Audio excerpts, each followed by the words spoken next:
ആശാവർക്കർമാർ സമരത്തിൽ കഞ്ചിക്കോട് കുടുംബാരോഗ്യ കേന്ദ്രത്തിന് മുന്നിലും ആശാവർക്കർമാർ സമരം നടത്തി. ആശാവർക്കർമാർ സമൂഹത്തിന്റെ അടിത്തട്ടിലുള്ള എല്ലാ ജനങ്ങളുടെയും ജനനം മുതൽ മരണം വരെയും ആരോഗ്യപരിരക്ഷ ഉറപ്പുവരുത്തുന്നതിന് ദിവസവും 12 മണിക്കൂറിൽ കൂടുതൽ ജോലി ചെയ്യുന്നവരാണ്.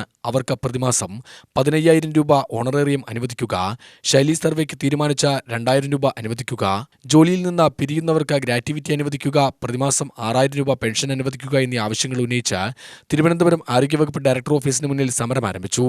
തിരുവനന്തപുരത്ത് നടത്തുന്ന അനിശ്ചിതകാല രാപ്പകൽ സമരത്തിന് ഐക്യദാർഢ്യം പ്രഖ്യാപിച്ച് കഞ്ചിക്കോട് കുടുംബാരോഗ്യ കേന്ദ്രത്തിന് മുന്നിൽ സമരം നടത്തി. സമരം CITU സംസ്ഥാന കമ്മിറ്റി അംഗം SB രാജു ഉദ്ഘാടനം ചെയ്തു. ആഴ്ചയിൽ 4-5 ദിവസം മതി, 3-4-5 ദിവസം ജോലി ചെയ്താൽ മതി. ആ ഓരോ ദിവസം 2-3 മണിക്കൂർ ജോലി ചെയ്താൽ മതി. അപ്പൊ അതിന് ശമ്പളമൊന്നും തരില്ല. നിങ്ങൾക്കൊരു ഓണറേറിയം, ഒരു ചെറിയ വണ്ടിക്കൂലി എന്നുള്ള നിലയ്ക്ക് തരും, വേറൊന്നും പ്രതീക്ഷിക്കണ്ട എന്ന് പറഞ്ഞു. എന്നിട്ട് ഒരു ദിവസം 2-3 മണിക്കൂറാണോ ആശാ വർക്കർമാർ ജോലി ചെയ്യുന്നത്? നമ്മുടെ ഇന്ത്യൻ സമൂഹത്തിൽ ഒരു കുഞ്ഞ് ജനിക്കുന്നത് മുതൽ മരണം വരെ എല്ലാ അവരുടെ കാര്യങ്ങളും, ആരോഗ്യപരമായിട്ടുള്ള എല്ലാ കാര്യങ്ങളും ഏറ്റെടുത്തുകൊണ്ട് ആശാ വർക്കർമാരെ കൊണ്ട് അടിമപ്പണി ചെയ്യിക്കുകയാണ് ഇന്ത്യ ഗവൺമെന്റ്.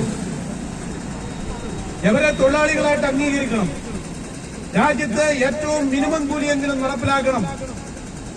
21,000 രൂപയാണ് നമ്മുടെ രാജ്യത്ത് സർക്കാരിന്റെ കീഴിലുള്ള ഏറ്റവും താഴെ ഗ്രേഡിലുള്ള ഒരു തൊഴിലാളിക്ക് ശമ്പളമായി തുടക്കത്തിൽ കൊടുക്കുന്നതെങ്കിൽ അതെങ്കിലും ദിവസം 12 മണിക്കൂർ ജോലിയെടുക്കുന്ന ആശാ വർക്കർമാർക്ക് കൊടുക്കണമെന്നുള്ള ആവശ്യം ന്യായമല്ലേ?